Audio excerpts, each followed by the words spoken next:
linguistic objects.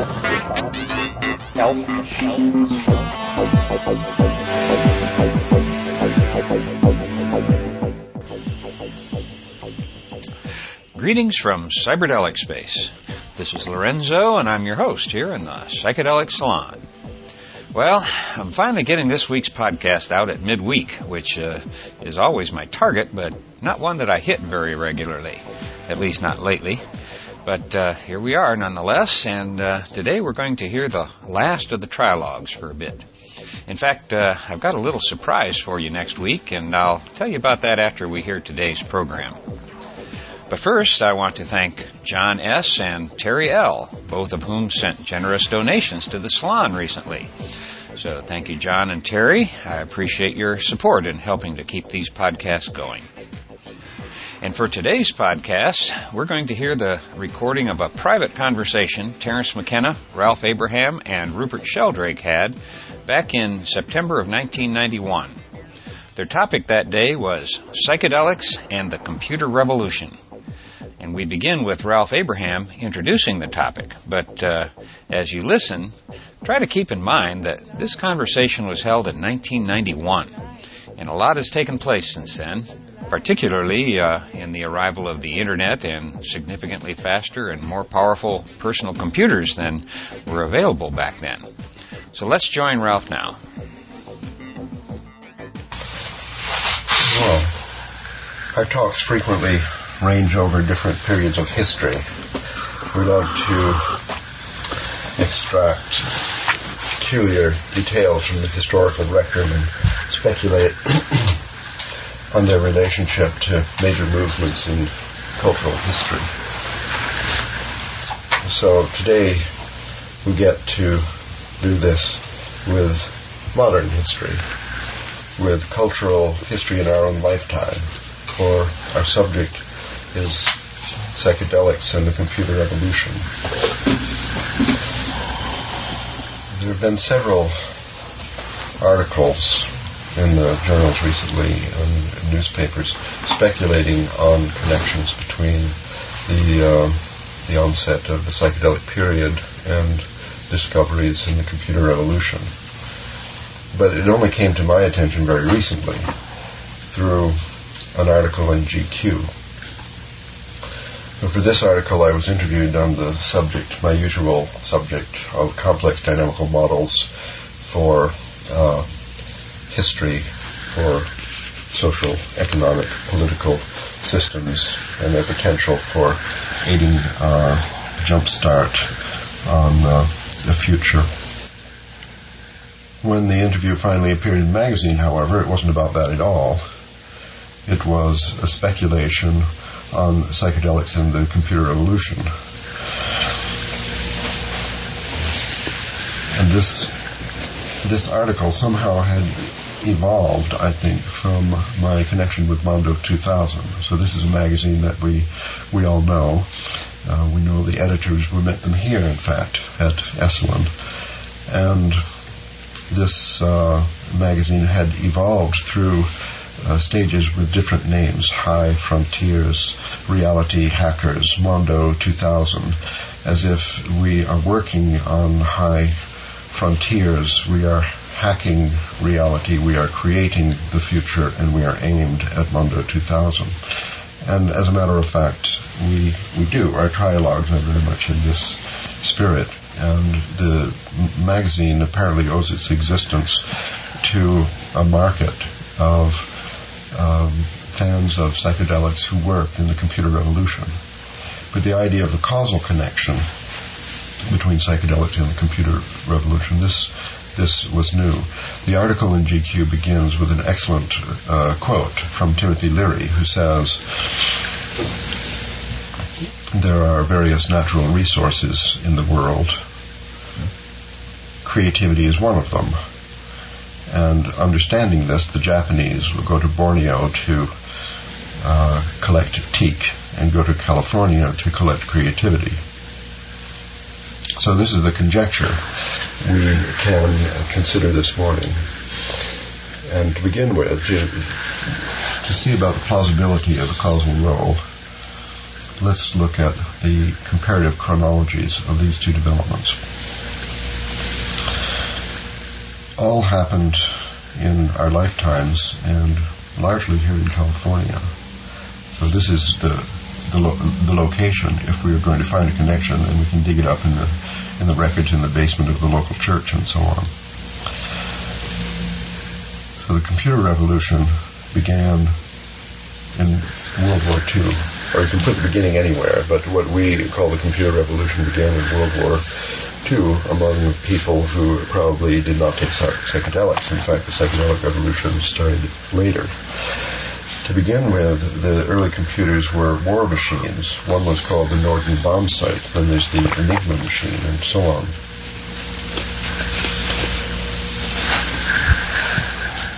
I was in grade school at that time.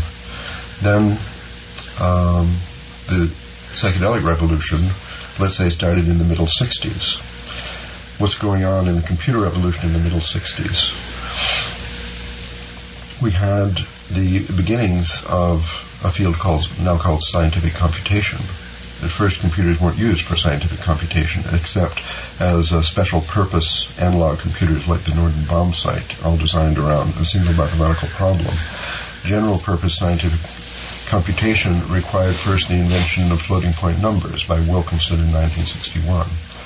So there is a conjunction in these two chronologies between, let's say, the first popular usage of marijuana and the arrival of LSD on university campuses and so on. Not to say that Wilkinson was an acid head, but this is, anyway, looking for causal links, we have to pay attention to the comparative chronologies. Then,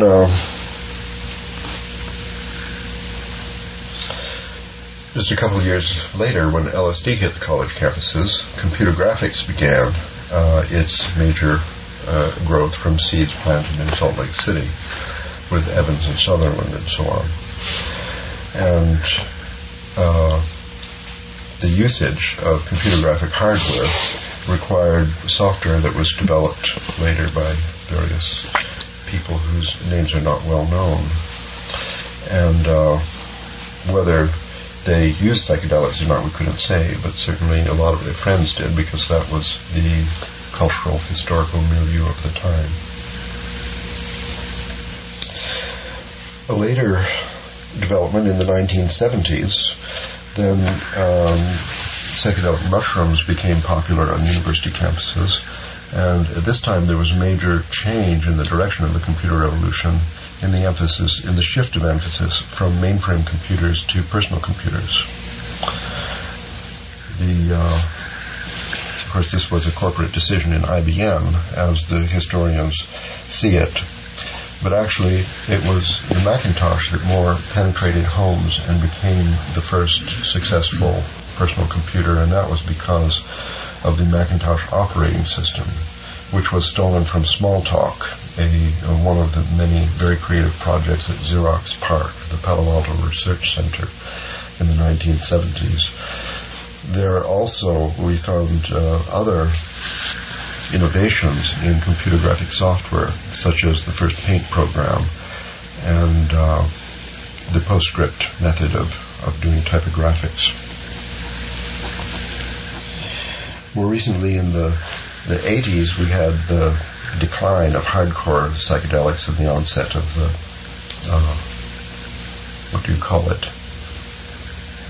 empathogens, like ecstasy. Mm-hmm. And then we find a new turn in the computer graphic revolution toward virtual reality and other software developments which would replace the ordinary reality with an alternative reality, if not psychedelic, at least equally distant from ordinary reality. So there's a parallel chronology, and this suggests some conjectures, only chronological conjectures, not necessarily making much sense, such as a causal relation between LSD and the first computer graphic software. Likewise, between the popularity of psychedelic mushrooms and the personal computer revolution, or at least is empowerment, the GUI, the graphical user interface, such as Smalltalk. Also at that time, there was, at least in university campuses, a massive growth in interest by children in computer games. And the first ones were in the Dungeons and Dragons category, which is still popular, circulating computer networks worldwide. More and more and more developments of sophisticated computer games like Dungeons and Dragons, Adventure, and so on, where you go down a little corridor, you can choose between this door or lifting that rock, and then you drop vertically, and it's a computer graphic alternate reality is the substance of the game. And a lot of important evolution in computer software concepts took place in the milieu of these computer games. Also, the source code was available in the large networks, so children could learn computer programming and modify the games. And so the evolution, the cultural history and the evolution of this game milieu were co-evolutionary processes.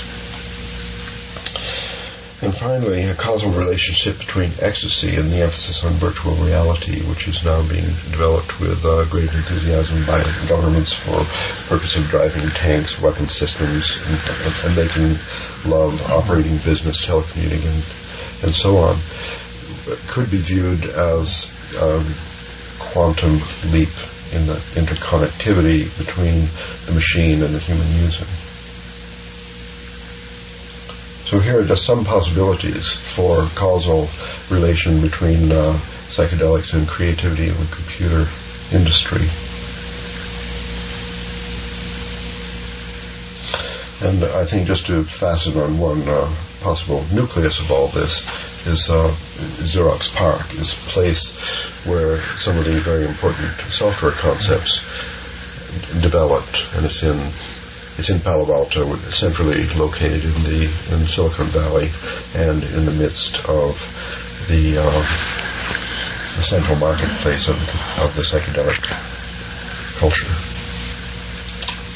What do you think? Well, I gather that the causal connection between all this is the idea that both the evolution of the computer and the evolution or rediscovery and assimilation of psychedelic drugs has to do with consciousness expansion. In one case, we're expanding memory, retrieval speed, machine-human interfacing. In the other frontier, the pharmacological frontier, we're expanding our exploration of our own wetware.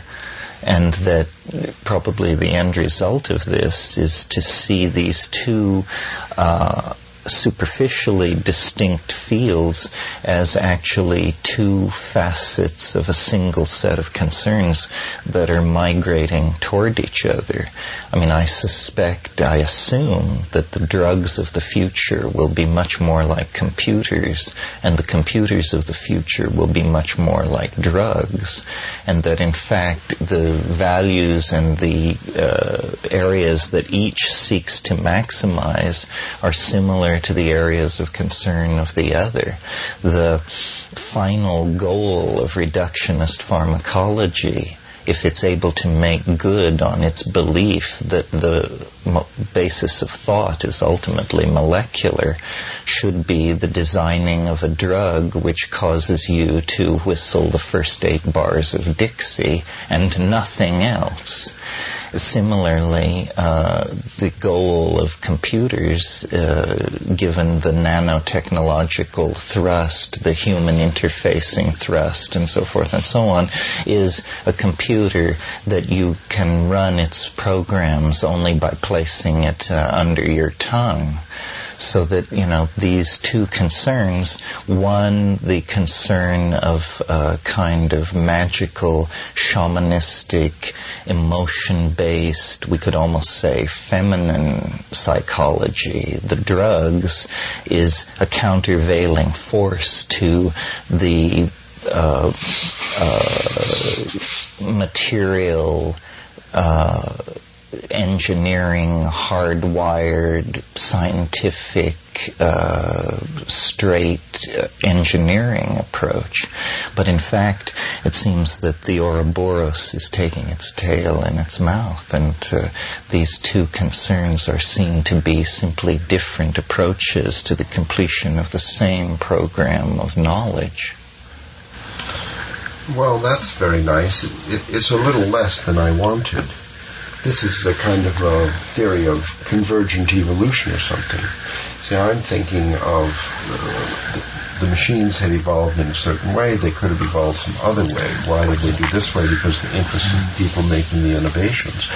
Now, if those are people who specifically are having visual hallucinations on a regular basis, then it's possible that they would be more inclined to have a GUI, a graphical user interface, icons on the screen. I mean, we have all these books. There's hardly an illustration in them. We have an encyclopedia, a dictionary. Here's the definition of the word tree. There's no picture of a tree there. Now we look at them at the Macintosh or at Smalltalk or the Sun operating system. Here are icons all over the place. Every concept is represented by a picture. There's very few words in sight. Could that be because the people making the creation are strongly influenced by an alternate reality in their own life, and therefore computers are evolving in a direction that is quite orthogonal from the preceding direction and vector of cultural history? Well, print had a series of sensory biases and intellectual biases built into it that print culture was always extraordinarily naive about. I mean, because of print, we have the concept of interchangeable parts, which gives permission for the concept of democracy. That's an interchangeable parts theory. The citizen is an interchangeable part in the body politic. Because of print, we have the glorification of Cartesian logic and the emphasis on the here and now aspects of reality. I mean, I think that what's happening now was very presciently anticipated by Marshall McLuhan, who felt that the electronic media would return us to an eye-oriented culture, and that the biases that have shaped the Western mind since the adoption of the phonetic alphabet, essentially, and that were then tremendously intensified by movable type, is all being exploded. The Gutenberg galaxy of cultural effects is being left far behind as we move out into a space that we could call psychedelic, visual, cybernetic, or all three. Well, one approach would be to say, yes, we had repression of fantasy thanks to the print medium dominating because the technology of the Gutenberg press and so on for a time. And then we had a liberation through the revival of visual representations thanks to electronic innovations in the medium world. For example, television, and the main influence behind the graphical explosion in the computer revolution is not psychedelic visual hallucinations at all, but just the rise of popularity of television in the American home. Well, it's all of a piece. I mean, television, yes. I mean, television is certainly has a tremendous influence on the mass mind, but on the creative cutting edge of the civilization, it's psychedelics. Television influences culture, but if you watch television, it's psychedelics that shape the agenda of television. The styles of cutting and rapid-fire imagery and macrophysical and microphysical perspective shift, and all of these things one could lay at the feet of psychedelics. Now, what an orthodox cultural historian would claim is it's not psychedelics, it's surrealism. Surrealism is always dragged in here as the godfather of modern advertising. But in fact, the concern of surrealism is nothing less than the pictorial representation of the contents of the unconscious as described by Freud and Jung. So in a way, what we're talking about here is not so much the culture-shaping power of psychedelics or television or surrealism, but of the emergence as a cultural artifact of the unconscious itself, which was being suppressed by this linear print head style of thinking. So visual representations, for example, have been relegated to the unconscious through the restrictions of the media. Well, they've always been the medium by which the psychedelics, they are released from the unconscious and enter as if all people had suddenly become surrealist artists. The databases of the unconscious are visually dedicated databases. They're not print databases. And now they are being liberated into consciousness. Really, I mean, as a global society possessing, DNA sequencers and thermonuclear delivery systems and so forth and so on, we cannot have the luxury of an unconscious mind. That's something that may or may not have some appropriateness if you're hunting woolly mastodons and that sort of thing. But an integrated global culture cannot have the luxury of a large portion of its mind inaccessible to itself and somehow occluded. And apparently this is being eliminated. Technology, the evolution of languages and so forth have taken a turn toward outing the unconscious. Outing the unconscious. And computers are a wonderful tool for this, as are psychedelic drugs. Yes, and so they are in cooperation in a crash program to out the unconscious. In other words, to increase the strength of the coupling and the effect of resonance between ourselves and conscious purpose in our society on the one hand, and the cultural morphogenetic field on the other hand. The species mind is being made explicit by entering into the visual awareness of individuals. And through these means, when the connection between the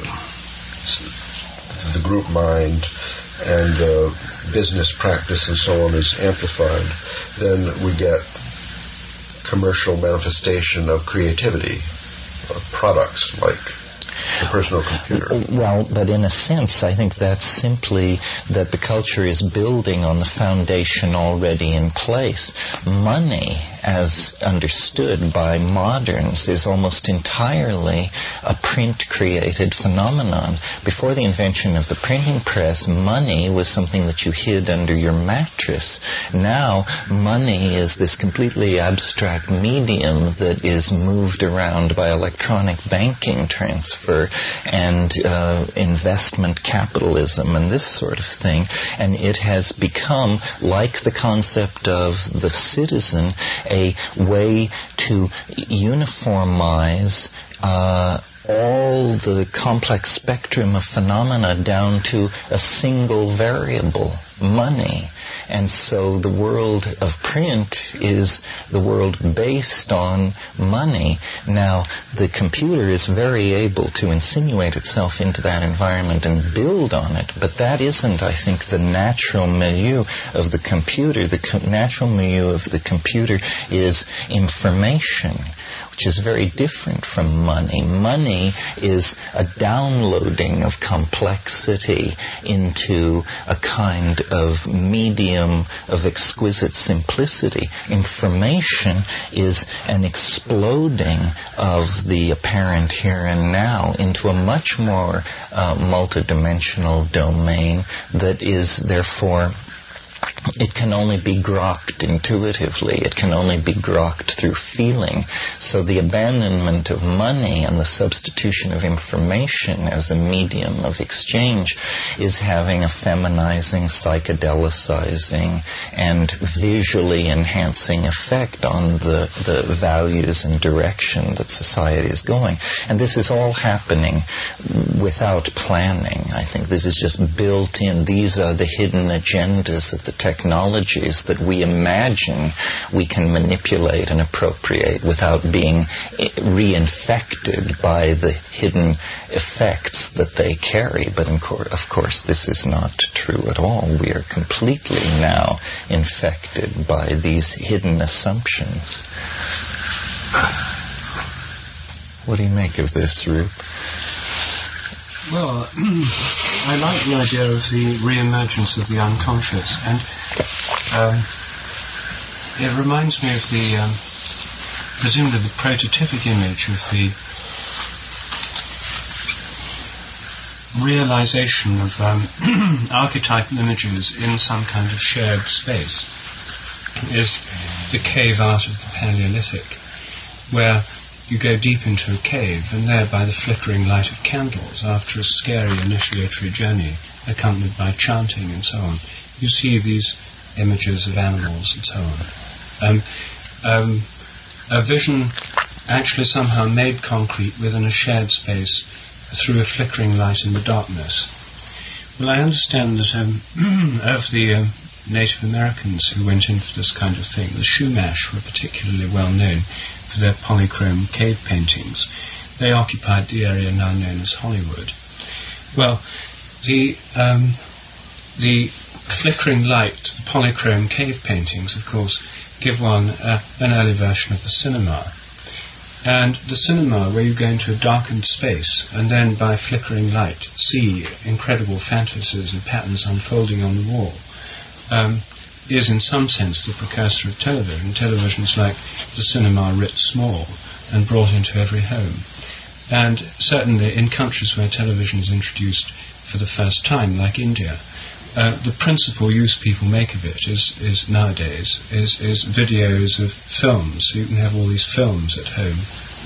So it's like a miniaturized cinema. So I think if we're looking at the history of this sort of revival of the collective visual imagination, the cinema is the precursor we have to look at rather than television. And of course California again plays a crucial role in this revolution.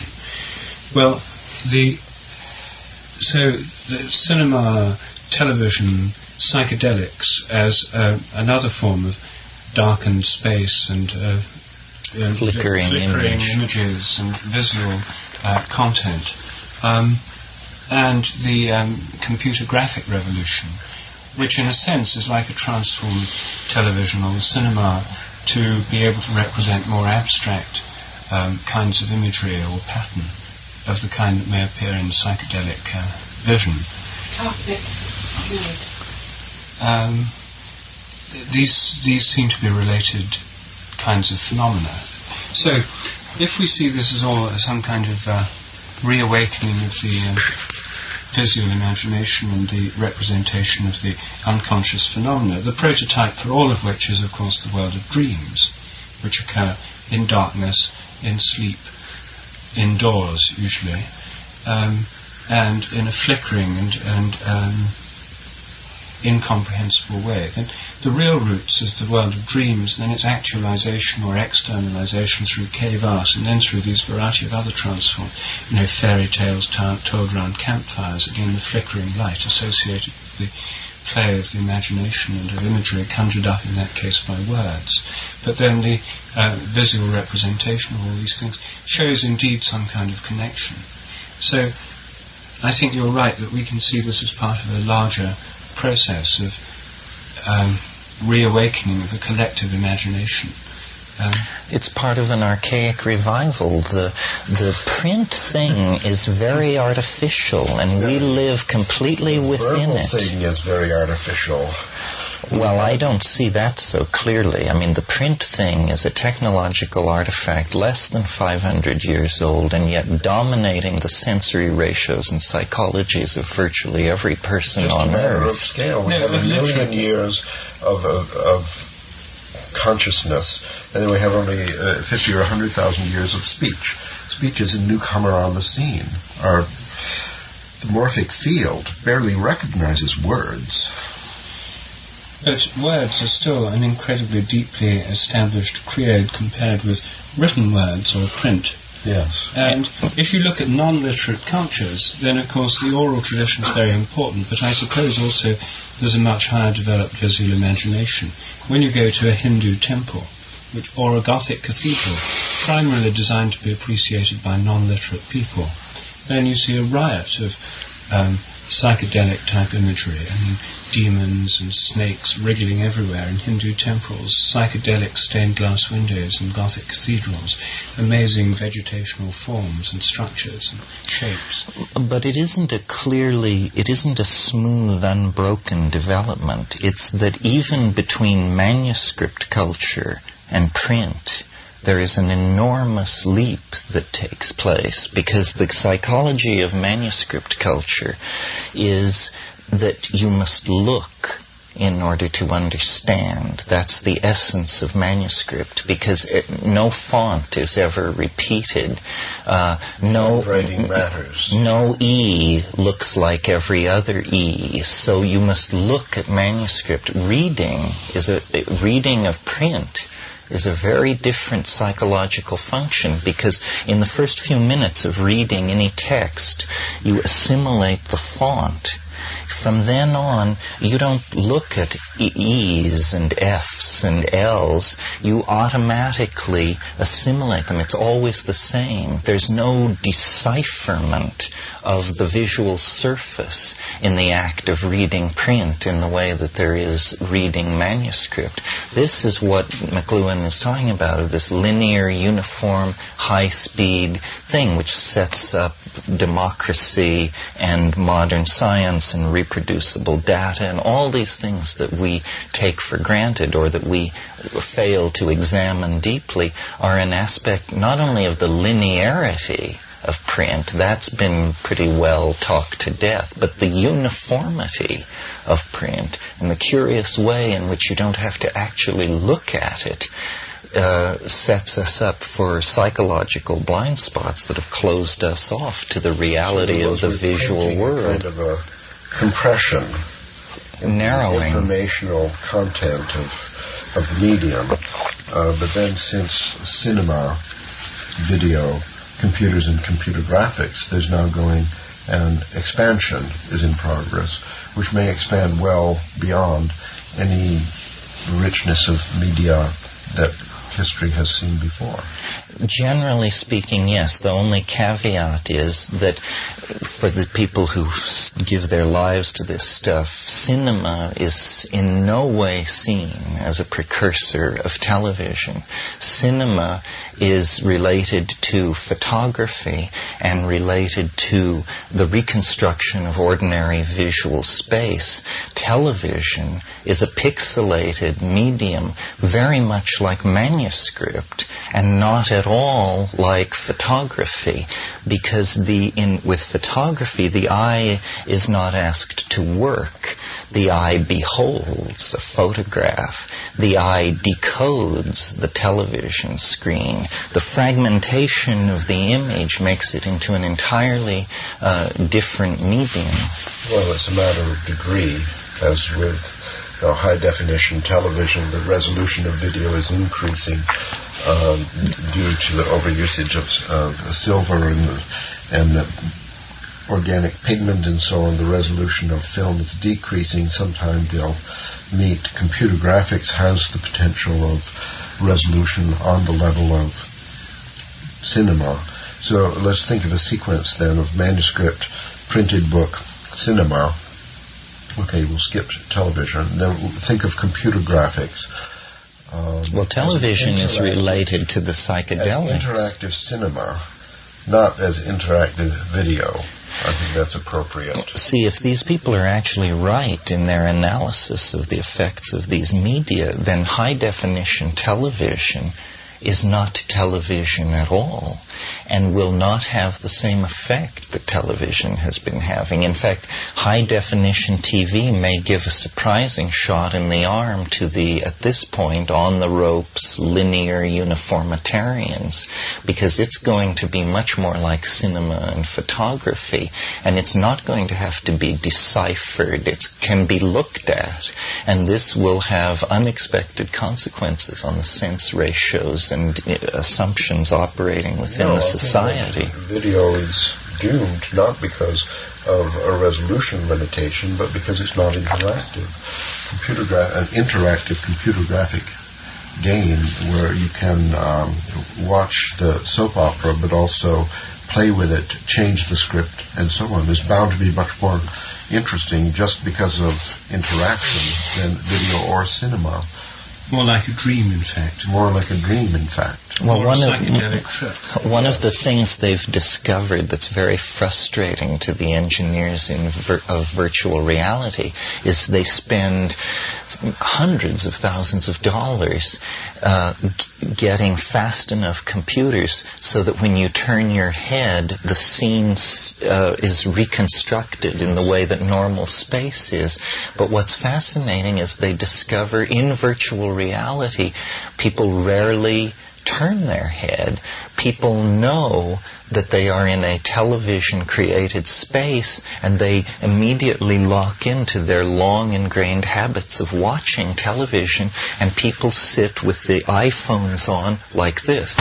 It's temporary. Because they don't understand that if they're not watching TV, and you have to tell them, turn your head, keep turning your head, stop sitting still. You do not have to stare at this.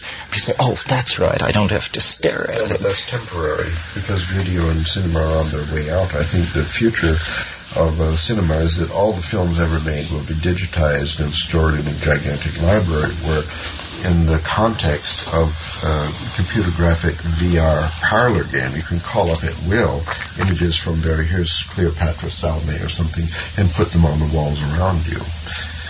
So, interactivity is the primary. I mean, this is the area where the computer revolution and psychedelics are in convergent evolution.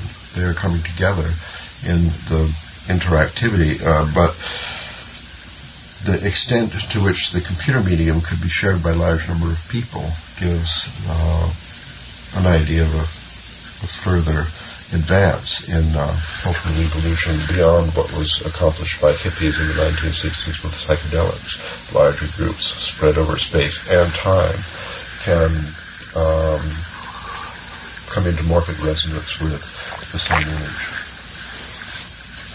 But this takes us to another key point in the whole thing, which is that if, in relation to mathematics, since mathematics represents a particular realm of imagination, and for many mathematicians a particular realm of visual imagination, this is Ralph's chosen field, of course, that the normal way of communicating mathematical ideas is through a kind of symbolic structure, as unrelated to the visions, as musical notation, as to the sounds you hear of a Mozart symphony. And the secret, which good mathematicians seem to have inherited or picked up almost by accident, is that these symbols relate to what Francis Galton called mathematical landscapes, an inner imaginary space which creative mathematicians have. They see forms. He described how great mathematicians of his acquaintance reluctantly admitted, when he questioned them closely, to seeing landscapes with little balls rolling down them and shapes changing before their very eye. This was how they did their mathematics. They then later translated and expressed it through symbols. Other mathematicians with this gift could somehow pick it up by a kind of resonance, the symbols acting as some medium that helped tune them to it. And this is actually how at least many branches of mathematics have been carried out. It's still true today that good mathematicians have mathematical landscapes and mathematical imaginations, but this is a secret kept from most of us while studying mathematics in school or even university, where these symbols seem quite impenetrable. The manipulations you do with them seem quite arbitrary. And it seems to me that one of Ralph's points is that the computer graphics revolution now makes these rather abstract mathematical systems, previously only visualizable by mathematics, and even then to a limited extent by mathematicians, like fractals and so on, immediately accessible to everybody. So suddenly these abstract mathematical concepts or mathematical spaces now become common cultural artifacts. You now have fractal sweatshirts and fractal imagery on printed fabrics and so on. So through computer graphics, there's this opening up or democratizing of the mathematical imagination.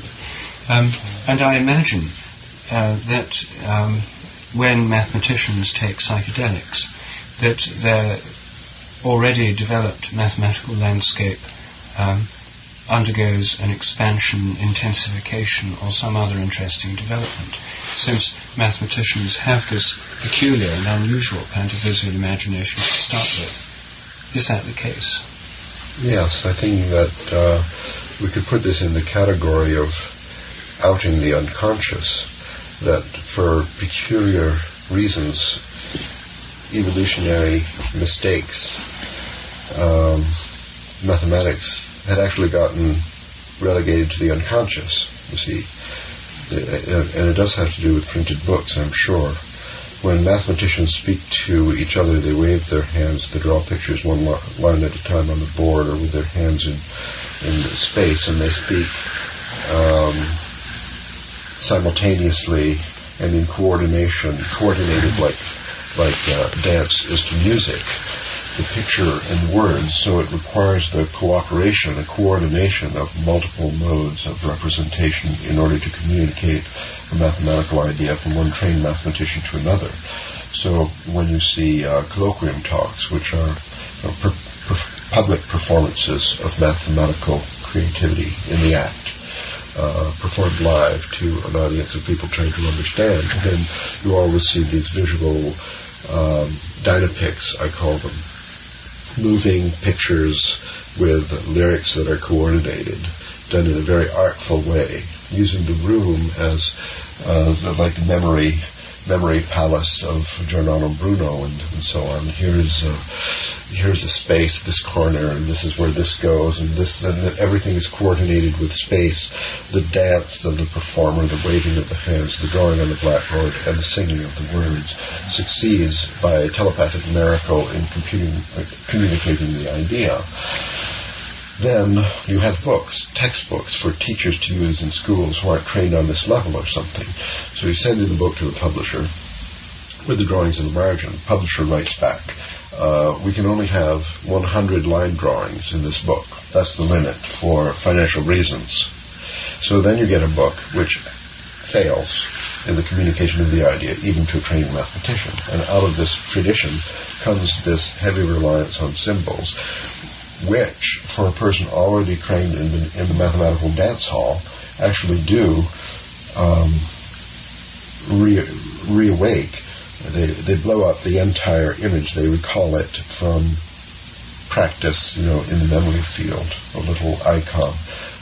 That's fine, but for somebody to learn mathematics from scratch in this way, it's impossible. So after this limitation on books, the transition from manuscripts to printed books, it was at that time that mathematics became arcane, was relegated to the unconscious. Along comes computer graphics. Suddenly mathematics becomes visible. Suddenly we have visible mathematics for the first time in a long while on a public scale, on T-shirts and so on, as Rupert said. So I think that is true, that mathematics is one key area which is saved from oblivion by the computer revolution, making visual mathematics possible and part of the daily experience of anyone with a personal computer. Well, don't you think it's just part of a larger program of language generally becoming visible through the medium of the computer? That yes. What's happening is that language is about to conquer the visual dimension, and the mathematical shock troops have somehow gone over the top first, yes, but ordinary language can hardly be far behind. Yes, the current, the hot frontier of the computer revolution today is multimedia. That means you'll have a CD, and when you double-click on the icon, you get songs, dancings, moving, colored pictures, dramas, a coordinated multimedia display created by expert, best understanders of the subject, let us say how to repair a car, or how this tree grew from a seed, and the morphogenetic field, the geometry of the soul, wherever you double-click, you're going to get this multimedia show, which is actually interactive. So let me see that again. Go back, slow down, and well, it's the species mind, and nothing is happening except that what was previously wetware and driven by intuition is being made explicit as hardware and driven by a machine interface. We're downloading or uploading the unconscious into a cultural artifact, and it's gaining presence in the domain of culture through this process. Children's books, since I was reading to Cosmo yesterday, and there's this book which is it's got pictures, they're interactive. You can open the door, look inside, you see the crocodile, you close it, then you open this box, there's a snake in there, close it, you open the clock, there's a bird in there, and these children's books from which children actually gain their initiation to a certain level of initiation of awareness of the environment and so on, the language, the cognitive strategies for understanding all this. These books are much more successful, sophisticated, and rich than the books which are used to teach mathematics to advanced engineering students in universities. They're like crude DMT hallucinations. Yes. So the best of the books are children's books, and the computer revolution is now advancing to a point where they're sort of getting to the level of children's books as far as richness of medium is concerned. But there's a long way to go before they can approach. They'll never get there. The richness of experience of a psychedelic trip, either alone in a dark room or with a group of people exploring a flower. A long way to go.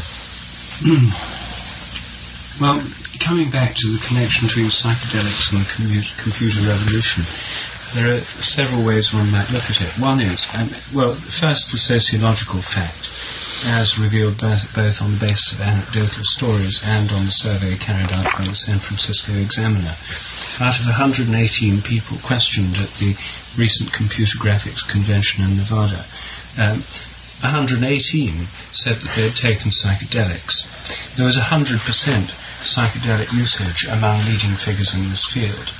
Now, there's a sense in which other branches of the computer world are part of the linear language-based print type thing. The word processor, the commonest use of the computer in everyday life, is an updated version of the typewriter and so on. It's not something that breaks radically with this tradition. It's in fact the colonizing of the visual space, of the sort of television-type visual space by the printed word in a more evanescent form. Mm-hmm. So, in that area, we people who develop new word processing things or spreadsheets, the suggestion is that psychedelic usage is quite low and perhaps maybe a little higher than the rest of the population. But computer graphics is the area where there's this exceptionally high incidence, in fact, maximum incidence of psychedelic use. Now, I wonder whether it's because people who take psychedelics then want to find a career where somehow this incredible visual revelation can be followed through in some kind of technology and shared with others. A bit like some people who have amazing experiences with drugs then try and find ways of doing it through meditation or ways they can teach it to others without the drugs. Is that one of the reasons? Is it that people with visual imaginations are particularly drawn or influenced or amazed by psychedelics, and they're the kind of people who go into computer graphics anyway? What kind of causal link do we have here? Is it that when actually thinking about some realization of some program, that the psychedelics can actually help the creative process as a kind of ongoing usage during this kind of creative process? What do you think, Ralph? Well, I think in the creation of a new program, let us say the first spreadsheet, the first text editor or something, there are all kind of concepts that have to be invented from scratch, just about the sort of the geometry of the space of information, the view, the filter, what information will be stored where, what's important, how to retrieve it, how to display it on the screen. all of this, an enormous amount of creativity is required because we're constructing in a new space using tools that have never been touched before. So I think that all of these creations, even in the aspect of computer revolution totally dominated by print, that these have been enormously aided by visual imagination, by visual skills, by cognitive strategies involving geometric spaces and motion within them. So there could be expected incidents of psychedelic usage among pioneers in those fields as well. But when it comes to computer graphics, I do think that all of these different possibilities you listed operate in parallel. I know from personal experience with my students that there are among the most interesting students attracted to study computer graphics are those with psychedelic and other unusual experiences like traveling in foreign cultures. And they are looking for jobs where they can just feel more comfortable and have a chance for success and maintain their integrity. And they've chosen the computer graphic industry because it's more congenial, more compatible, and they feel that what they're doing is of value. Simultaneously, it's probable that they are trained to succeed better in it than other people who would be better off as engineers creating new hardware devices like high-density memory or something, faster processors and the like, which is very linear, engineering, drawing-oriented kind of thing. So I think all of these things are true. There's a sort of a resonance between psychedelic experience and computer graphics, and I don't know which causes the other. You see, it could be that while working on a computer graphic program, you see the same picture over and over again. Finally, you get a kind of boredom sets in where you don't feel it's like we can't sit at the typewriter sometimes because we don't want to stare at the page anymore. And the print on the computer monitor does get really boring, and pictures do also. And it may be that people who don't have psychedelic recreation are not able to continue in the job. You see, after a year or two they have to retire, whereas others have more longevity in that kind of work. I don't know, and I don't know how we can find out. Well, I mean, finding out is more than a matter of idle curiosity, because as the ABC television network implied when they contacted you about this has enormous implications.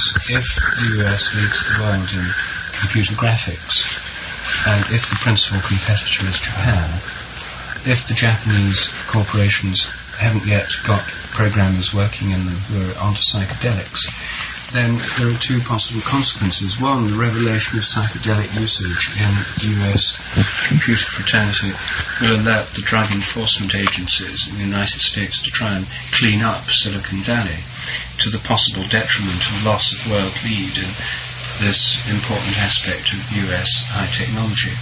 Second, the Fujitsu Corporation and others in Japan may send their employees on crash courses in psychedelics, in which case they may well be getting in touch pretty soon with you and Terence to hire you as consultants for this process, to try and unleash more creativity in Japan, assuming that the psychedelics haven't hit Japanese corporate computer culture very much yet. Well, it's likely that rather than suppress psychedelics in the United States, they will simply have to accept them or accept second-rate status in one of the few fields where we still hold some advantage. Well, that's a possibility. I'm not sure if we even still hold an advantage as far as the creative edge is concerned. In most of the large software companies, such as Borland, Microsoft, Santa Cruz Operation, and so on, I'm pretty sure that they do have drug testing, as they have at ABC News and so many other to make sure that their programmers are taking sufficient psychedelics to stay on the cutting edge. Well, no, not. Oh, no?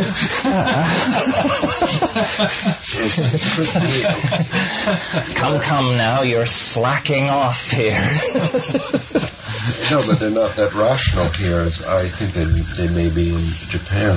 The hysteria against drug usage in this country is not a rational program, and probably will continue, even though it means that the United States has lost its place as a primary industrial nation.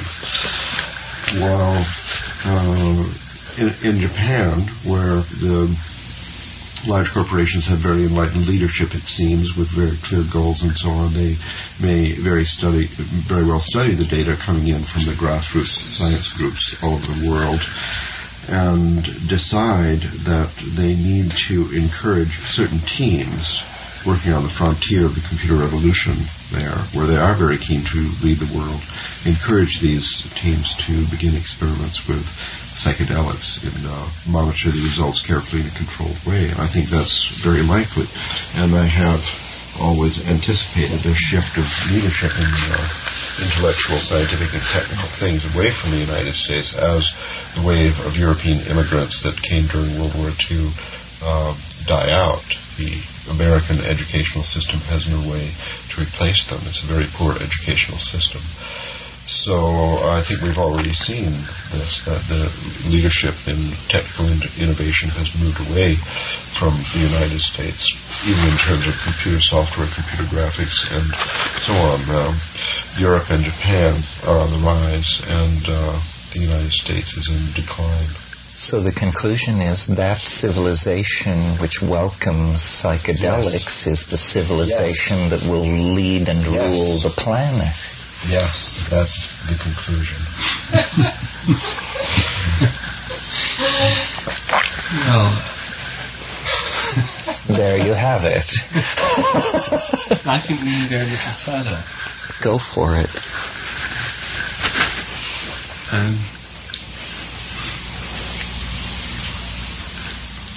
Well, one thing that I still haven't heard from Ralph is, since I don't have a mathematical landscape, having never been told about such things when I was studying mathematics, having found the manipulation of these symbols quite meaningless and unsatisfying, having never been able to find out why you did these things, and therefore having abandoned mathematics like millions of others in despair, or just out of boredom or lack of engagement. I'm curious to know from Ralph's experience, firstly, when he's doing mathematical creative work, how the visual imagination works, how this mathematical landscape works, what your particular landscapes are like. And secondly, under the influence of psychedelic drugs, back over 7 years ago, did you find yourself in the presence of amazing, totally astonishing visions which were nothing much to do with your usual mathematical landscapes? Or could you start from your habitual and well-known areas of mathematical landscape and then almost consciously and interactively develop them in new ways and form a kind of continuity between those and the visions produced by substances such as DMT and LSD? Yes. Well, between mathematics and physics there's a big difference, and there's a certain personality of person that would choose to be a physicist and a kind of an opposite type of person that would want to be a mathematician. Likewise, within mathematics there are completely different continents, as it were, in the mathematical universe, and the usual map of this universe by historians of mathematics has 3 continents. They are algebra, that's the oldest one, and geometry and topology that comes later, or about the same time, or maybe a little earlier, and then very recently a new one, which is analysis, dynamics, and so on. These 3 continents in the mathematical universe have totally different cognitive styles. And algebra, I'm I'm not active in algebra, and I haven't been to that many talks by algebraists, and I think that they have pictures that are more like tables, not tables of data, but classifications of things or something, and they use visual representations that you don't find in the book, where they're not delightfully rich visual representations that are very direct representations of what they're studying. They're like auxiliary things. The geometry, of course, is an extrapolation of ordinary experience in space and time. In space, anyway, let's say. So there are figures of triangles, spheres, tori, and so on. These cannot be really brought in any way without visual representation. Mathematicians, geometers learn tricks for visualizing higher dimensions. That's one of the main things. Or you could say the mathematical skills, the geometrical skills of our culture has evolved little by little, primarily through the development of cognitive tricks based on visual representations of higher dimensions. Higher dimensions, for 3 dimensions is represented in 2 by perspective. That's some kind of trick. And there was a day in the 14th century when this trick was discovered by somebody and communicated to somebody else and became a major innovation in the history of painting. And the third continent in the mathematical universe of analysis and dynamics, it has some kind of history from classical Greek times through the Middle Ages and so on, but primarily it's associated with a recent beginning with Galileo, Kepler, Newton, and so on. This is geometry with motion. So the visual strategies necessary to think and work in this area developed is a geometry with motion, so it's a more complex visual cognitive strategy than had ever been attempted before. Of course, it's relating to dance, to running through the woods, to catching a ball, and so on. There's dynamics in human experience, and every child is a dynamicist in learning to master the functions of the body, locomotion, and so on. So that's the background, and I had worked in geometry, topology, and in analysis. There's a kind of analysis, classical analysis, which has symbolic representations of very great complexity and magnitude. For example, there are books where there's a formula F equals on page 1, and it goes on for over 300 pages of a single formula. To understand what it says, you have to assemble all these pages in your head and be able to scan it like this, like Ricci's Memory Palace. And there are people who are trained to do that, the slightest comma out of place and so on. That's another kind of visual trick, which is indirect, like the algebraists. And then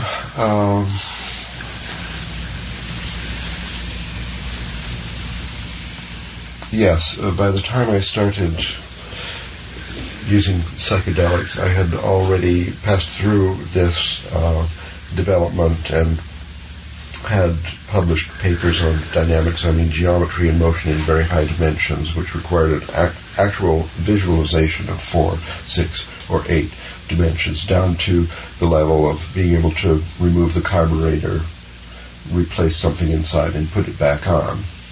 That much. So then what happened to me with psychedelic visualizations is that I saw, first of all, I saw the visual reality that's revealed in that way from the perspective of a kind of a trained observer of higher dimensions. So I could recognize a lot of phenomena. I could remember them, put them, take them out, combine them in new forms, and so on, just because of this training. I guess I specialized in the enjoyment of the physical realms revealed. And also what I perceived did seem to be elaboration of an extension of the maximum visual capability I ever had before was then, even with marijuana, I would say the first smoke was extended enormously.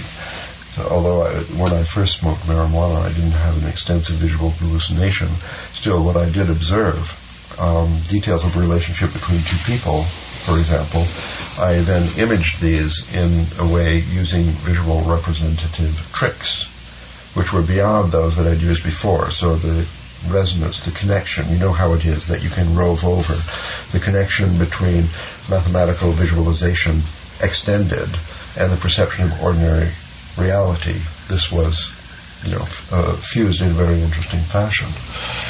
I can tell this story, I guess, that I hadn't really made this connection before. The one that I mentioned in Invention is a counterexample of a conjecture of Smale in 1966, I think, called the omega stability conjecture. And here's what happened. I was introduced to marijuana by some students at Princeton where I was teaching mathematics. I had gone to the dormitories, which is where they sat smoking, and smoked a joint. Then I had to walk home. While walking home, maybe this was in the summer, anyway I remember it was warm out, probably it was spring of 1966.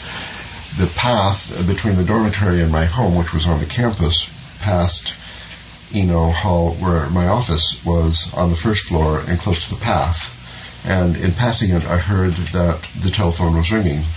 So being a, compulsive good boy, I ran and took my key, opened the door, and picked up the phone.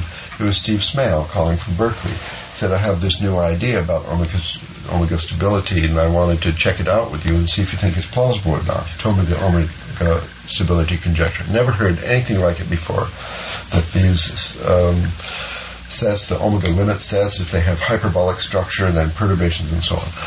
Oh, that's very interesting, Steve. I said, it's wrong. Instantly, there flashed in my mind the picture, which I described to him on the telephone. I was stoned. This is maybe one of the first examples of stoned mathematics, and is still one of my best remembered publications, I would say. Oh no, Steve, that's wrong, because if you had in 4 dimensions the following configuration with the 2 dimensions out here and the 1 dimension in there with the intersection of this transversal and so on, I described this picture in 4 dimensions. Well, he has, maybe it's in 6 dimensions, I can't remember right now, but it's something that there's hardly anyone in the world who could visualize unless they were, here's the guy who could do it, Steve Smale. My God, you're right. He said, oh, shit. So then, that was it, a short telephone call. I went on home, I went to bed. And in the subsequent 2-3 days, we talked on the telephone a couple of times, and we wrote a joint paper, which was published in 1968 in the plenary volume of this global analysis conference, which was really the climax of 1960s mathematics. Let me ask you a question, Ralph. Do you think that the psychedelics propel you into the realm of mathematical truth in the ordinary sense that that's imagined, or that all we can ever perceive is the workings of our own minds, and so the mathematical landscape is the neurological landscape, and that it's the structure of the brain defines the limit set of possible mathematical objects? This goes to the question of whether mathematics is species-bound, specialized, localized human activity, or whether it's discovering God's truth in the universe. Well, this may be one of those unanswerable questions. You could ask the same question about ordinary reality. I mean, here it is this neurological construct with a history of other neurological constructs, or is there actual grass there and here's a tree and that's a bird? Well, what do you think? So what I think is that ordinary reality is really there, and is there even if everyone in our species should become extinct and we're all dead and a lot of these things die, and so there's still, I think ordinary reality is really ordinary and really real. And I think the same about the mathematical landscape, that it's been there, it's evolving, it's there with or without us, and as we travel there, we have these Cristoforo Colombo and Vasco da Gama and so on of the mathematical landscape. They go on out there. They find the footprints of some other explorer. They follow them. They find where that person turned around and came back. They camp out. They pitch their tent there. They hang out for a while. They go a little further out and come back. They write a report. They send it back. These different reports are integrated into our cultural map of this other actual reality, which is much richer than this one and much more complex and hard to grok. So we haven't really got much of it yet. It's vast, and for me, one of the most exciting aspects of psychedelic traveling has been to go miles farther. Where no man has gone before. Well, do you think then that a hypothetical civilization of extraterrestrials on the other side of the galaxy doing mathematics will discover and describe the same objects that you and your colleagues discover absolutely. And describe? It would be fantastic coincidence if there's this enormous landscape and they travel a lot and then we travel a lot. There might not be any intersection at all. There could be planets where there was a mathematics which had the same reality and so on, and yet there was no overlap. But since, 1 to 3, numbers, there's some things are so natural to be early discoveries in the mathematical landscape that I would think that there would be an overlap between the mathematics of this planet and the mathematics of any other. So if we were to then encounter this extraterrestrial civilization, any mathematical discoveries that it had made, if we could get in communication with them, would be rationally apprehendable to us. We wouldn't just say, well, that's a Zell construct, and we humans we can't grok the Zell construct. Our brains are organized differently. Well, it might take a while. It might take a few generations. I think that our exploration of the mathematical landscape has been slow, and maybe slow of necessity. There is this idea that the discovery of a mathematical structure requires a certain neural net connectivity development, and that there is a co-development, co-evolution between the mathematical discovery and the connectivity, actually, the structures within the mind mimicking, empowering the representation of structures later discovered in the mathematical landscape. So they could come to us with a mathematical structure that we could not grok, although in principle it was explainable. The development of the language, the development of the capabilities to understand it and so on might take several generations, just as we now see ourselves, our children and so on, struggling to understand the shapes in the reality of the computer revolution. So you're more, it would be fair to call you as a mathematical Platonist rather than a mathematical relativist. Yes. But in our previous conversations on this topic last, you denied. Yes, I was trying to point Platonism, and have insisted on the ploy usually adopted by mathematicians on the defensive, that these are merely provisional models produced by the human mind that we use as long as they suit us, and we drop when they're not so, and that if there's any objective existence at all, this is an evolving structure rather than an eternally fixed Platonic one, that somehow is co-evolving along with our imaginations. Yes. This is the position I've heard you adopt. Yes, no, this is a little confused. I'm a Platonist. I accept your idea of the evolution and the role of creativity in the mathematical landscape, and that this creativity is interactive with human activities on the mathematical frontier. So I accept that. This is kind of a modified Platonism. About the relativity of the models, we have to distinguish between mathematical structures, mathematical objects, such as chaotic attractors and so on, on the one hand, and a model built out of them for something in a laboratory situation or ordinary reality on the other hand. I've said that scientists, especially physical scientists, tend to identify the model with the target system. They have Maxwell's equations for the electro and magnetic field with the E and the B and so on, and then they think that the E and the B are actually physically existing fields. And I reject that. But the E and the B and their relationship as expressed in a formula is an important kind of mathematical object which has its own real existence in the mathematical landscape. And the modeling function is applied mathematics, is the thesis, is the way in which mathematics can serve us as cognitive strategy for understanding the world around us. That it is possible to take these mathematical objects, to use them as tinker toys, to put them together into a model, which in some way is something like the experience of our culture, our laboratory, our test tube, our ozone layer, or whatever. And through this relationship between one particular carefully constructed mathematical model and our experimental scientific observation of nature around us, to gain understanding and to see relationships in a clearer way.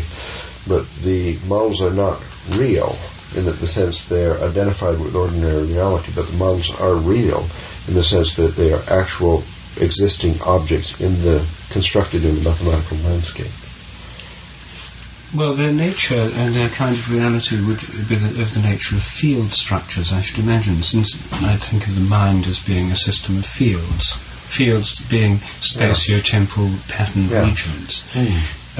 So if our minds are basically made up of mental fields, the mathematical landscapes have as their underlying substratum the mental field. That would be the kind of basis of a mathematical landscape or of its objective existence. Yes. I'd go further and think of them as morphic fields transmissible by morphic resonance. Then, since our view of the nature of the external world or the physical world is also one which science reveals to us is made up of organizing fields. Yes. Modeling fields by means of fields would indeed be rather a good way of going about it, because the models would have the same kind of quality as the things being modelled. Namely, they'd be field structures, in other words, structures of extended interrelationship or patterns in space-time. Yes. Space-time and mathematics has been defined recently in the monthly notices of the American Mathematical Society as the study of patterns in space and time. Interesting. So then the field, and indeed, since fields, the principal metaphor from which fields are derived is agricultural fields, which are structures in landscapes, then the very metaphor of the mathematical landscape, or in Waddington's terms, the epigenetic landscape, relate us automatically again to this whole field concept. Yes. Mathematical objects, so-called, I guess, are creodes in this field. And so then psychedelics would enable the exploration of different regions of this field, these fields to be explored. Just the metaphor of exploring would be quite appropriate. I mean, if we're exploring the countryside, then we go through fields and ecosystems and things which can also be thought of as fields. So there's an exploration process. Yes, it seems to be an amplifier for resonance, something like putting helium in a violin. Well, Whitehead defined understanding as the apperception of patterns as such. And that means then that what you're saying that mathematics is understanding. If mathematics is the study of patterns and understanding is the apperception of patterns as such, then mathematics and understanding are suddenly seen to be two names for the same program of mental activity. That's one way, I guess you could say that. Then, of course, that's Whitehead, who would see understanding as primarily a mathematical function. Who was both a Platonist and a mathematician. The word apperception, I think, comes from Leibniz during his period when he was writing in French. And so we have to think of him also proposing monads as fundamental units of the intellectual medium. Patterns, atomic creodes from which to construct more complicated space-time patterns suitable for modeling everything. Yes, monads are the atoms of the mathematical universe. So we've arrived here from psychedelics and the computer revolution to psychedelics as amplifiers in the monadological method of understanding. That by showing us pattern as such. And computer graphics, is it not the makes it explicit tool for doing monadology, where we have this CD full of fundamental monads, which can then be combined in a kind of virtual reality, which is then the model for a certain real experience, or perhaps it is the real experience, depending on...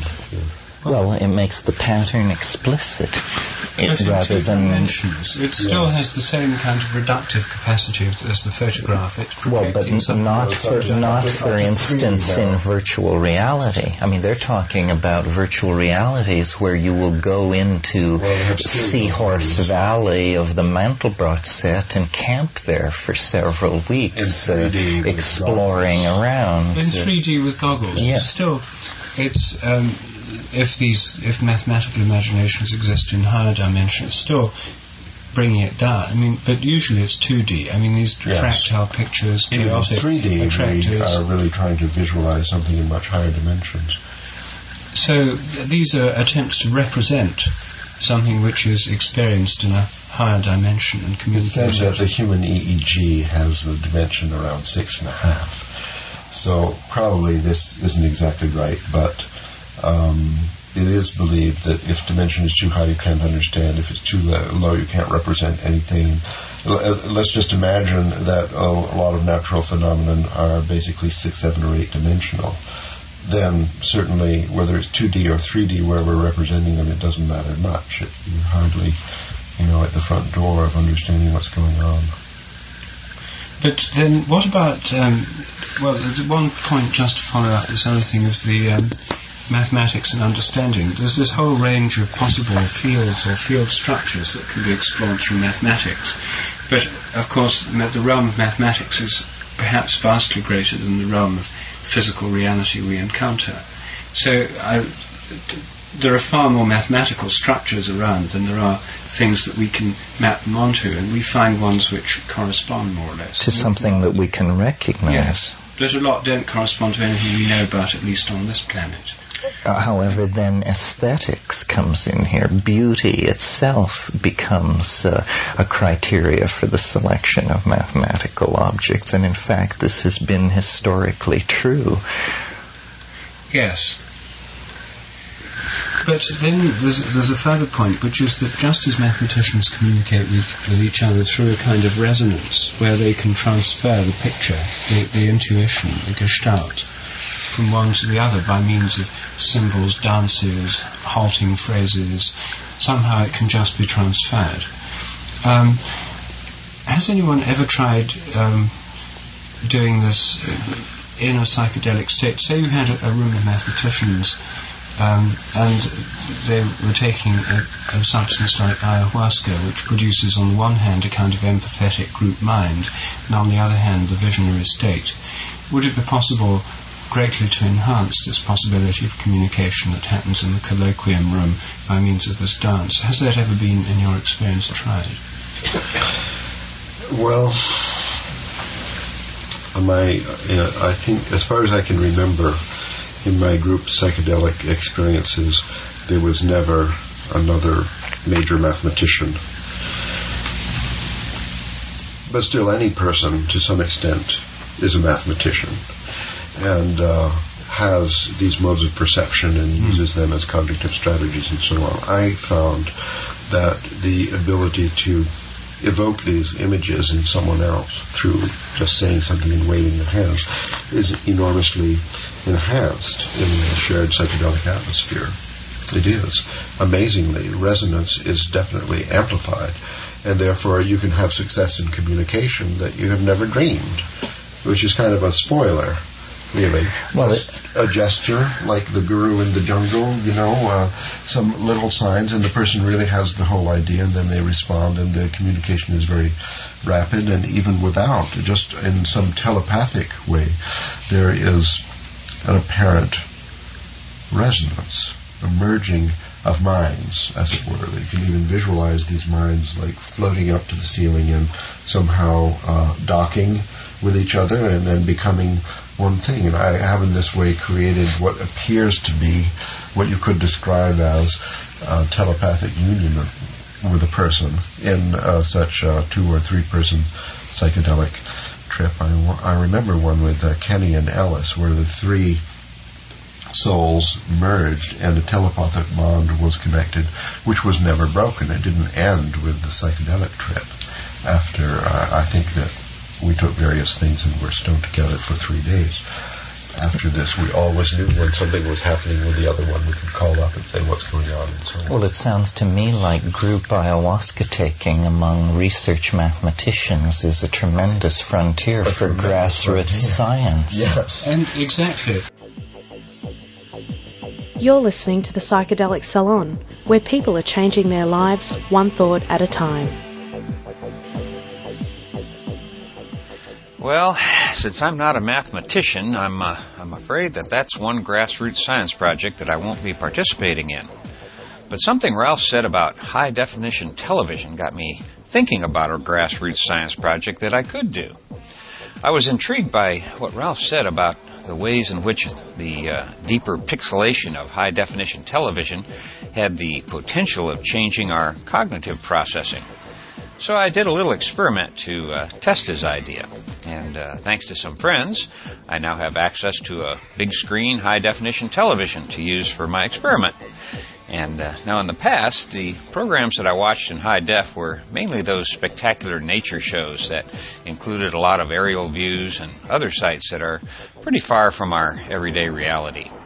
But I didn't think that they were the best way to check out Ralph's hypothesis. So instead I selected a program that was about as everyday boring as life can often be. Namely, a golf tournament, which is about as exciting as watching the grass grow. But it can be an immersive experience if you look at it that way. Now, here in our area, some of the stations broadcast in both standard format and in high def. So I watched for about a half an hour in the standard format and then switched to high definition. Of course, it's an instantaneous sensation of wow when the high definition kicks in. But this time it was a smaller wow because there was no spectacular scenery flying by. Just a bunch of guys strolling around a big lawn and hitting tiny white balls around. But in high def, something else seemed to be going on. I still can't say what it is, but it was more than just a better picture that captured my attention. In some mysterious way, the shift to a higher number of pixels on the screen actually somehow pulled me into that scene in a way that I hadn't experienced before. Of course, I was paying attention to the experience in a more focused way because I was thinking about what Ralph had said, and perhaps I just let my fanciful imagination run away with me.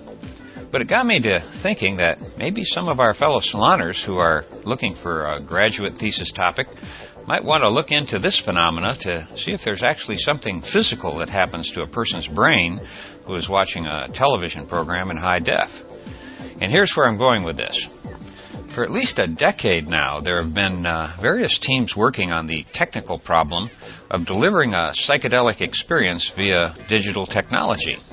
The mysterious digital drugs that you hear about from time to time. Now, word on the street is that some of these attempts have been very successful in tricking the brain into thinking it's on LSD or a similar hallucinogen. But all of the projects I've heard about involve using some cumbersome and expensive headgear, which is always going to be a difficult thing to sell. But if most households eventually have a high-definition television, and if some of our great young visionary artists transport their work into the world of online gaming, particularly the online multiple player games that are acted out in high def, well, the age of digital drugs may well be upon us. So, how about it, you game designers and university researchers? Let's get busy and see how long it takes before the screwheads in Washington discover that now they also have to start a war against digital drugs if they want to continue fighting the evolution of human consciousness that's already taking place in the psychedelic community. And contrary to what Star Trek fans like to think, It isn't space that's the final frontier, it's cyberspace, or more specifically, cyberdelic space. At least that's my current fantasy. So if anyone has the opportunity and time to investigate the effects of high-def TV on the brain and wants to share their findings, I'd love to hear about it. Another thing I'm wondering is, where do you come down on the question that Rupert raised about halfway into their Trialogue, when he wondered whether, in the field of computer graphics, and today that, of course, would definitely include everyone in the gaming world, are those people working in that field because of their psychedelic experiences that drew them into it, or did computer graphics and gaming grow out of the psychedelic community? I guess that's sort of a modern-day chicken and egg problem. But there is no doubt in my mind, based on my own personal experience, that the computer industry, at least in regards to the personal computer and internet developers, well, that part of the industry is awash in psychedelics. It's a widely known fact, yet it's very seldom discussed in the mainstream media. Several books that do touch on this fact of life, however, are Technosis by Eric Davis, What the Dormouse Said by John Markoff, and Counterculture Through the Ages by Are You Serious? And there are a few others that I'll also add to the program notes for this podcast if I can remember it. And if I forget to add those links, well, hopefully one of our fellow saloners will do it for me in the comments section, like our friend Lewis did for podcast 115. Thanks, Lewis. I appreciate your help.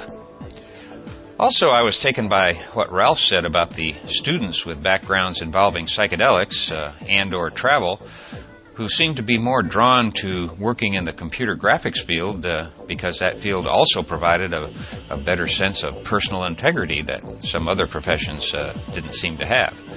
And now that over a decade has passed since Ralph made that statement, I find that his observation is even more accurate today than it was back in 1991. And to me, the fascinating aspect of this migration of some of our best minds to the world of computer graphics is that world now encompasses the game development industry. And if you know much about that tech, you know that it is the true leading edge of computing and the true leading edge of social evolution on this planet, at least in my humble opinion. And what do I base this on, you ask? Well, mainly on having met hundreds of people, both young and old, who are both psychedelic and are computer developers of one kind or another. At least from where I stand, these people have some of the sharpest and most well-rounded minds I've ever encountered. Now that I've said that, I wonder if something can be both well-rounded and sharp at the same time. Huh? Well, I think you know what I mean, and you probably know some people like that yourself. In fact, maybe you are one. Why else would you be listening to podcast lectures about psychedelics? So I guess I'm preaching to the choir here.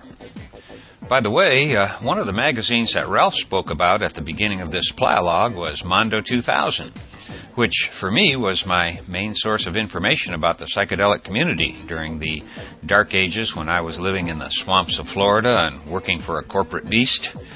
And in fact, I still have all but the first 2 issues.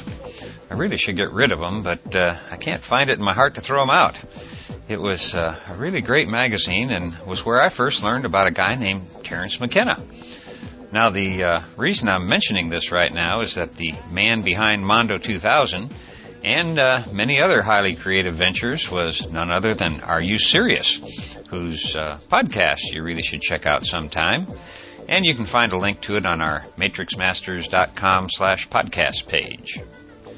In the future, I'm going to try to get these podcasts back down to a 1-hour format, but I've still got a couple things left to say before I go today. And I do appreciate you sticking with us for these longer programs, and so I'll try to be brief here. But I want to be sure to point you to the MySpace page of Pladavark, that's Pladavark, whose music fits in the trip-hop trance psychedelic genre, and uses a few sound bites from the salon on several tracks.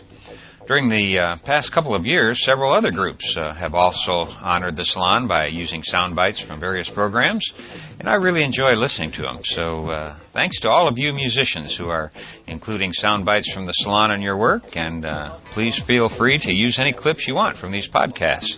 It's truly an honor to be included in your art.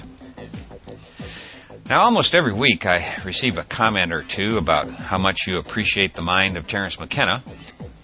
And since I've been playing so many of Terence's talks, I guess I don't say much anymore about the brilliance of his thought. But I recently received an email from Zachary M., who is a longtime salon regular, and I want to read part of what he had to say because I think it expresses what a lot of us are thinking. Here's what Zachary has to say about Terence. Terence McKenna is somehow a timeless commentator. I don't know what it is, but this guy just doesn't seem to get old, but young. Every time you play one of his things, I'm just shocked at how old the talk is, and yet how not only presently affirming, but futuristically pointing. The guy really seems to have become an immortal that does not age whatsoever. It's something in his voice. It's something in his consciousness that allows that to happen. It's not so much what he says as how he says it that is so powerful. Perhaps his magical bard-like powers have broken the bounds of time's borders and escaped into the dream beyond the eschaton. When you play another's talks from earlier times, it seems and feels very old. But McKenna's talk seems new. Not only new, but cutting edge. Well, I'm in total agreement with you, Zachary. At least for now, it looks like Terence is headed for that posthumous glory that he laughed about back in '99. But maybe that transcendental object at the end of time is actually the spirit of Terence McKenna laughing at the cosmic giggle. Now that would be a nice surprise, don't you think?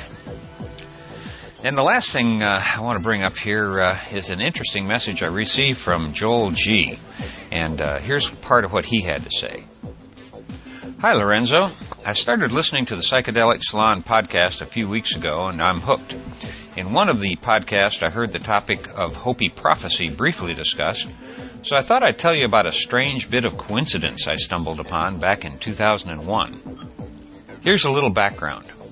The Hopi consider 4 mountain peaks in their geographic area as sacred. One of these is the San Francisco Peaks, just a few miles northwest of Flagstaff, Arizona. The Hopi believe that spirits or supernatural beings called kachinas live on the San Francisco Peaks. The kachinas are responsible for bringing good weather and bountiful crops, among other things. Here's the coincidence. I'm an avid mushroom hunter, and in 2000, I had just relocated from Washington State to Arizona. I wasn't expecting much in the way of mushroom hunting in Arizona due to the arid climate. In August of 2001, quite by accident, I discovered a mushroom species new to science on the SF Peaks, home of the kachina spirits. You guessed it, the mushroom is psychoactive, containing psilocybin. This is the first known psychoactive mushroom native to Arizona. It has a habitat unlike any other psilocybin mushroom that I know of, aspen forest at about 9,000 feet. The majority of these types of mushrooms, which I assume he's meaning psilocybin, are associated with areas of human disturbance, such as landscaped areas and fields with livestock. So to find a species in a relatively undisturbed aspen forest is quite rare. As far as we know, it only occurs on the San Francisco Peaks, and sightings are usually few and far between. I'm in no way suggesting that the Hopi knew of this mushroom, but I think the kachina mythology and the discovery of this new species is a fun and spirit-filled coincidence. Hope all is well with you, and keep up the great work, Lorenzo. Kind regards, Joel. Well, Joel, thank you not only for the kind words, but also for that fascinating information. Stories like that really get my imagination going, and maybe that will be true for some of our fellow saloners who might be able to shed some more light on what you so rightly call a fun and spirit-filled coincidence. Now, as I mentioned at the beginning of today's program, I've got something a little different for you next week.